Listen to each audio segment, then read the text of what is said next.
Hi, today I'm going to teach you about property tax sale overages. Now, overages is an odd word. Like, what does it mean? Well, an overage is money that's left over when a property is foreclosed on, but the property sells for more than the debt. So let me explain.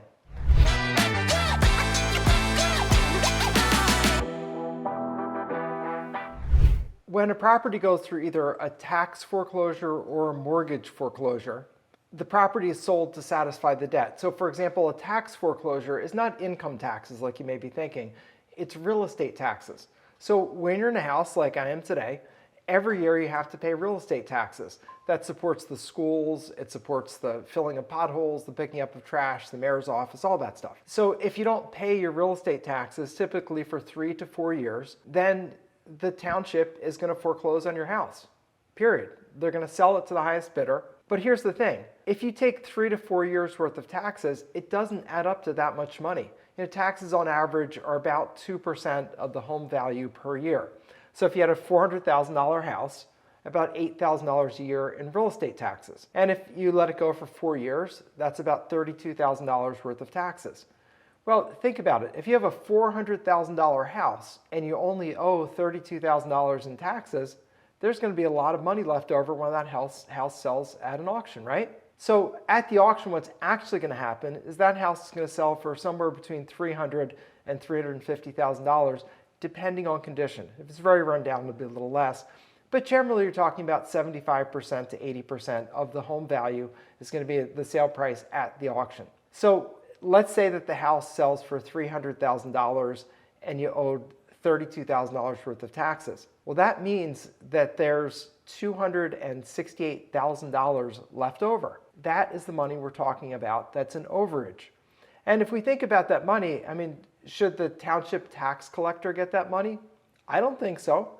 Township tax collector, does he get his $32,000? Absolutely. Does he even get penalties and interest? Yes. Does he get the cost of the sale? Yes. But even if you took all that and you say you doubled that tax bill from $32,000 to $64,000, you still have $240,000 left over from that auction.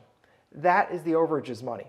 And that money is available for the former owner to claim. Now, they don't just send out a check. You kind of wish they would, but they don't. What they actually do is they sit and wait. And if the person approaches the tax collector and puts in an application for the money, then the former owner is going to get the money. Now, there are lots of mechanics to it that are deeper than I can get into in this short video because I just want to introduce you to this concept, but I will give you an option at the end to see a more lengthy video where we really get into the details. But let's stay at a 30,000 foot view level for now. So you have this house, it sells for a lot more than the tax bill that's due. So the tax collector gets all of his or her money, but the former owner is entitled to claim the rest. Now I'm going to tell you at the end what happens to the money that's unclaimed. It's absolutely going to blow you away, blow up your mind, and probably make you pretty mad. But for the moment, let's talk about mortgage foreclosures.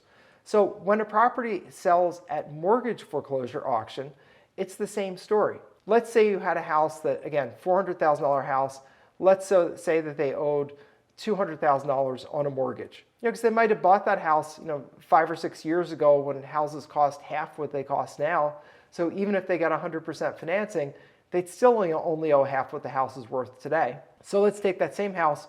They owe $200,000 on the mortgage. It sells for $300,000.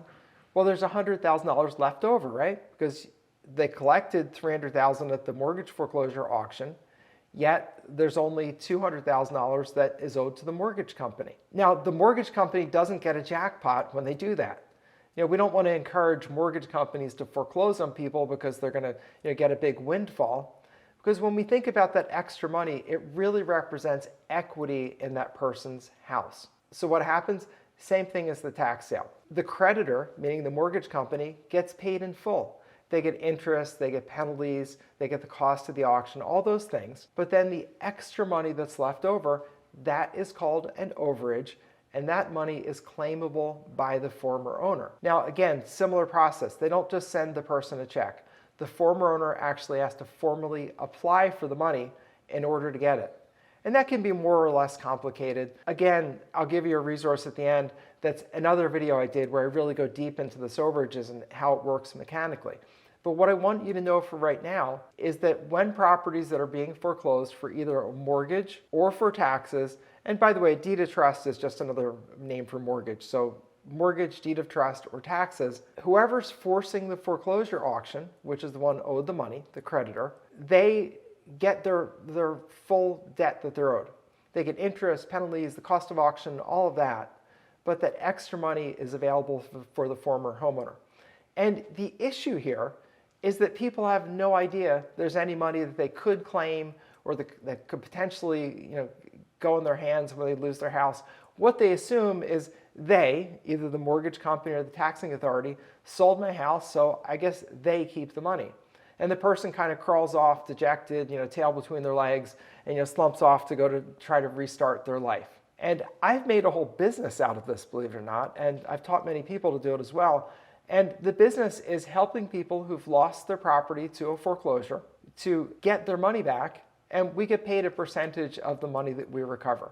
Now, the business is wonderful because you get to help people and you get to make great money. And it's a pretty straightforward business. I mean, you're really just getting lists of people that are owed the money. You're getting lists of money that's held. It's an overages list. And then you're reaching out and talking to people and say, hey, do you want some help? I found some money that you're owed. If you'd like help, I'm happy to help you. When they say yes, you go through the process to go and get the money. I'm an attorney, so I know that process. I can, again, teach you all that. That's on a different video, not this video. But bear with me and we'll be able to get to that.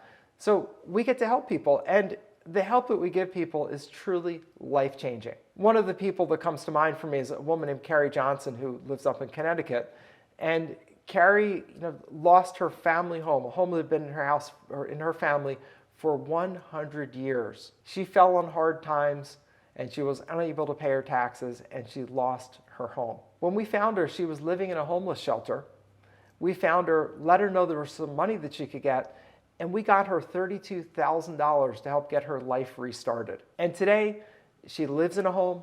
She's collecting Social Security. She's collecting a small pension. She's actually collecting disability payments, and she's fine. So, to me, the greatest thing about this as a business is I get to truly help people. And, every Christmas, I get a note from Carrie saying, hey, just thinking of you. Tell the team that I said hello. I'm so happy. Here's a picture of my house. Here's a picture of my Christmas tree. Every year she does that. And what kind of a business would you like to be in? Would you like to be in one where you actually get a Christmas text or a card from your clients because you've changed their life so materially? If that's interesting, then you definitely have to go check out my longer intro to the Overages business video. So you should be able to see a link up there if your browser supports it. If you don't, then there's a link down below this video. But go check that out. It's about 20 minutes, and I really take you through all the details of the Overages business. This is a great business for someone who wants something that you could even start as a side hustle. You can grow it into a big full-time business, or you can keep it as just a side hustle. I have plenty of retired people that do this, where they just do a couple deals a year. They make great money. They stay engaged in life. They make money. And I have younger people that maybe want to retire early or just want a really interesting business to do. They tackle this business and they do great. I mean, we're in the business. So far this year, we have a little bit under $6 million worth of claims that are under contract that we're processing, and we'll get a percentage of that money. So you can grow it into a really big business. I don't know what you'll do with it, but your first step would be go check out the intro to the Overages business video. There I'll step you through it. And if you want to get involved, I'm happy to teach you the business. So this is Attorney Bob Diamond. Click on the link up above or the link down below, and I'll see you over at the intro to the Overages business video.